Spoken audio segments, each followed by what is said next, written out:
All right, so I got asked a question today about autoregulation.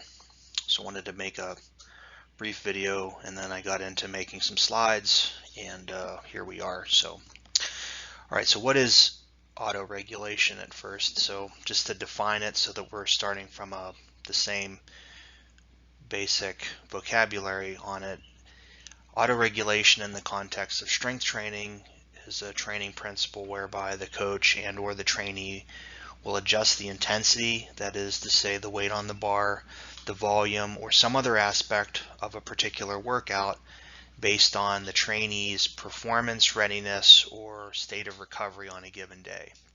So instead of rigidly following the prescribed plan, auto regulation can theoretically allow, or actually in fact does allow, for more flexibility and adaptability in response to the trainee's current physical and mental state. The primary goal of doing this is to try to optimize the training by accounting for stress, fatigue, sleep quality, and nutrition, which obviously are the things that will have the greatest impact on the performance of the work. All right, so that's, in a nutshell, that's what autoregulation is. Specifically, it was asked, individual had a couple nights of bad sleep, and then it turned out that they had a fever, and what to do in that particular set of circumstances. So I think that in some very specific circumstances that I have some pretty general advice that served me well over time, and I think that if you thought about it, gave it a little bit of thought, that this could be a reasonable set of heuristics for you to work with. So first, if do you have a cold? It says head cold, maybe a little bit of stuffy nose, maybe take a little bit of cold medicine, but otherwise, you're good enough to go to work probably on that day, depending. Certainly if you have an office job, you can go into work, and provided you're not sneezing all over everybody, you should be able to do that. I would say even if it doesn't feel good when you start, as you start to warm up, if at least you're not feeling any worse, just try to do the work as prescribed. Probably not going to be setting any 1 rep max PRs on the day, but how often are you going to be testing those anyhow? Probably once, maybe twice a year. What to do when you have a fever? Just take the day off. If you have a fever, any kind of flu-like symptoms, you're better off skipping a day of training and moving on and trying to deal with the recovery aspect, which is getting enough to eat, getting enough to drink, and trying not to feel sorry for yourself. What do you do when you're sleeping like crap for more than a day in a row? And I would chalk that up to if you're a little bit underfed, you can probably still train. It's going to not feel good, but you can still train. If you're chronically underslept, I think that's actually a recipe for disaster, and I would tend to use the same advice as if you had a fever. You're better off leaving the gym, going and taking a nap, rather than trying to train and risk injuring yourself. Which brings me to the last point about certain specific circumstances. What to do when you have an injury. In that case, I would say, modify the movement to get into a range of motion where it doesn't hurt, and try to limit it to a weight, intensity, and number of reps that you can do, where you can limit the pain to on a scale of 1 to 10 to about a 2, 2.5, or 3 at most. I can't tell you what that's gonna look like. I suppose in a sense that's a little bit of autoregulation on its own, but pain is such an individualized experience that what is a 2 or 3 for you might be a 9 for me. So difficult for me to tell you what that's going to look like. All right, so you may have heard about some things, some ways that coaches will program using something called RPE, or rate of perceived exertion. It was popularized by Mike Teixeira.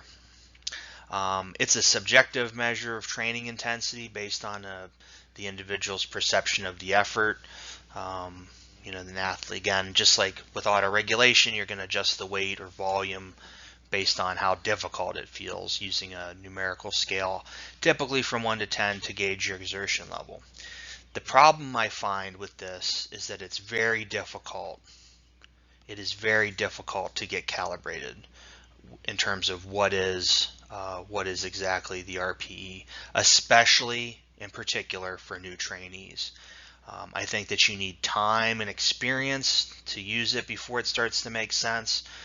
Typically, I probably wouldn't use it in terms of a general rate of perceived exertion. If I'm going to use it in any capacity, it's probably going to be looking like reps in reserve. So reps in reserve, it would look like it's sort of like the inverse of RPE10. I would still tend to use an RPE scale, but it would be defined as the following. So an RPE10 effort is either a miss or it's an absolute max effort. You do not have any more reps in you when you finish. Probably should call it a day if that occurs. The next one would be RPE9. You could have completed one additional rep on that set. Sometimes we also use like RPE 9.5, and that would be you may or may not have had one more rep. RPE 10, you definitely didn't have one more rep. 9.5 is a little bit subjective in that you may have had one more rep in you. RPE 8 is you could have had 2 or 3 reps left. RPE 8.5 is probably you just had 2 reps. You may have had 3, but it was not better than a 50-50 chance for that. RPE 7 is you could have had 4 or 5 reps.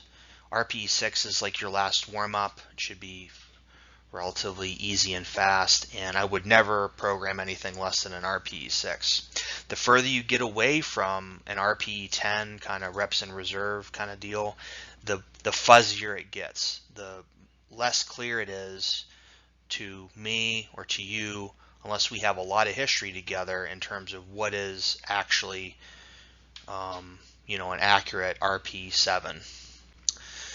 So an example of how I might use this is that once you've had a lot of training, probably certainly much more than 6 months, maybe you've done a mock meet so that you know what it's like dealing with heavy singles. Maybe you've struggled through a month or two of objectively difficult training, like it gets at the end of a novice LP. I might specify, maybe you're going to work up to a heavy single on a squat. So I want a heavy single, 1 set, 1 rep at an RP of 9,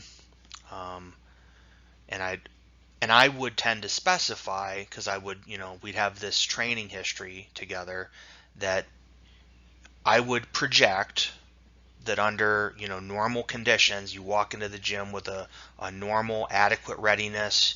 You've been on top of your nutrition, you've been on top of your sleep. That I would expect that it's going to be somewhere between 385 and 425. These are just made up numbers.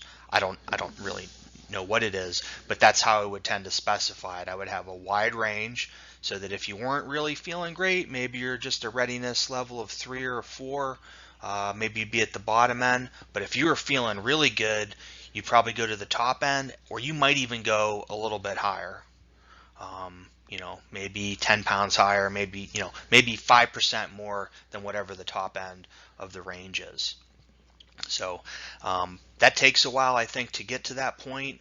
But that's how I would see generally using something like RPE, which I think is the most common form of autoregulation that people tend to deal with within the gym. So if there's any questions on anything I've said here, reach out to me and send me a question in chat, and we'll work on finding the answer for you.